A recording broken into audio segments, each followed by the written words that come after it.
I had everything planned down to the smallest detail. Our 10th anniversary was coming up, and I wanted to do something special for Emma, my wife of a decade, the woman I thought I knew better than anyone else. So I booked a luxury week-long trip at a secluded mountain resort with a private suite that had a panoramic view of the snowy peaks, hot springs, and candlelit dinners in front of fireplaces, thinking this would rekindle the passion that had been fading lately. But little did I know while I planned massages, wine tastings, and romantic evenings, she was planning something else entirely, something far more intimate, far more secretive and devastating for me, because while I stayed up late booking the best views and experiences, she was slipping off into the bathroom to exchange steamy messages with someone else, someone I thought had been erased from her life forever, Andrew, her ex-boyfriend, the same guy who had broken her heart before I came along to pick up the pieces. And as I thought back to the months leading up to the anniversary, I realized all the signs had been there: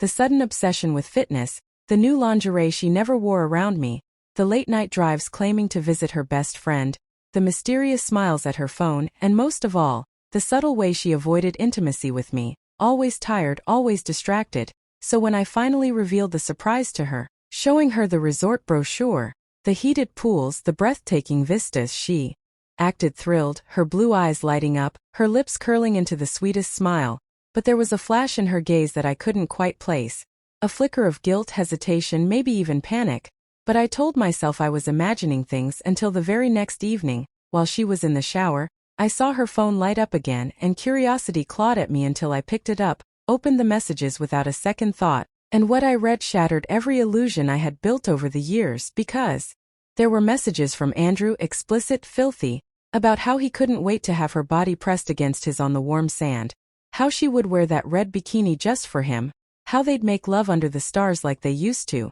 and my hands trembled as I scrolled through her detailed plans with him, realizing she had no intention of going to the mountains with me. She had booked a secret beach resort getaway with Andrew during the exact same dates I had chosen, lying to my face, mocking my love and commitment. But instead of confronting her, I forced myself to stay calm, to pretend I knew nothing, and decided to let her bury herself deeper in the lies, because now I wanted to see how far she would go. So the morning of the trip, when she suddenly claimed her friend Sarah had a family emergency and she couldn't leave me stranded, I nodded with a forced smile, pretending to understand, and kissed her forehead like a fool, telling her to go be the good friend she always was, watching her pack light dresses, lacy undergarments, and a seductive red bikini she hadn't worn in years. And when she drove off, I activated the GPS tracker I had secretly hidden in her car the night before, then followed her, keeping my distance as she headed not towards Sarah's house but straight to the coast, miles away from the mountain resort I had booked,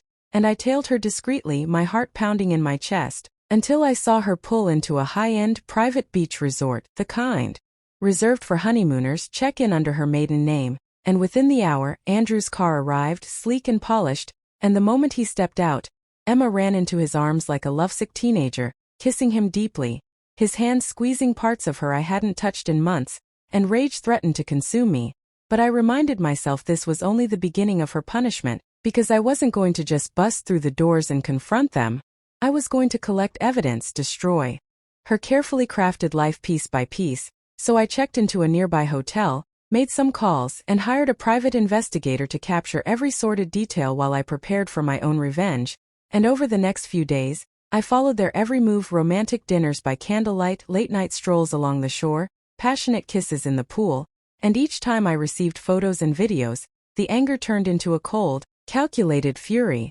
But in the midst of this pain, something unexpected happened, because during my stay I met Isabel, a strikingly beautiful travel writer with chestnut hair and a magnetic smile, who noticed me sitting alone at the bar, probably sensing the storm brewing behind my forced calm, and she approached, asked if I wanted company, and I thought, why the hell not? So we drank, talked, laughed about life, and soon enough we ended up in her suite, where I rediscovered the passion my wife had extinguished, as Isabel's lips traced every inch of me, her soft moans replacing the hollow emptiness inside me, and we spent the entire night in a sensual frenzy, her body moving in ways Emma's hadn't in years, making me realize how much I had been missing. And the next morning, as I held Isabel against my chest, I smiled for the first time in days, because now I was the one with secrets, and I wasn't stopping there. So I sent anonymous packages of photos, videos, and transcripts of Emma's affair to her family, her friends, and even her workplace, because she had built her professional brand on being a family values consultant,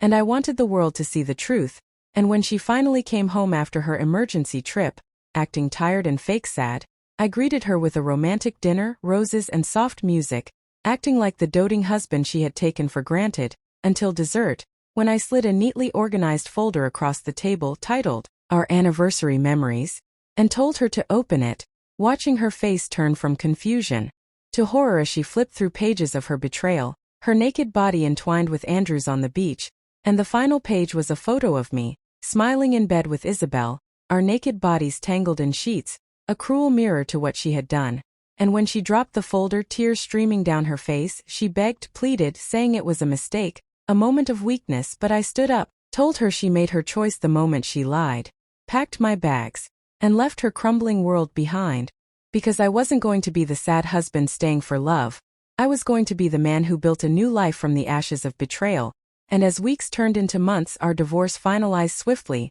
I took everything I could, half of our assets, the house, and most importantly, my dignity, while she lost her job, her public reputation, and Andrew abandoned her once the fantasy ended, leaving her broke, unemployed, and alone while I traveled with Isabel, exploring exotic places, finding passion and happiness where I least expected. And every time I lay with Isabel on a new beach, her soft lips exploring my skin, I thought about how Emma had thrown away everything for a meaningless fling, and how I had turned her betrayal into my liberation, proving that sometimes, the best revenge is moving on happier, richer, and completely free.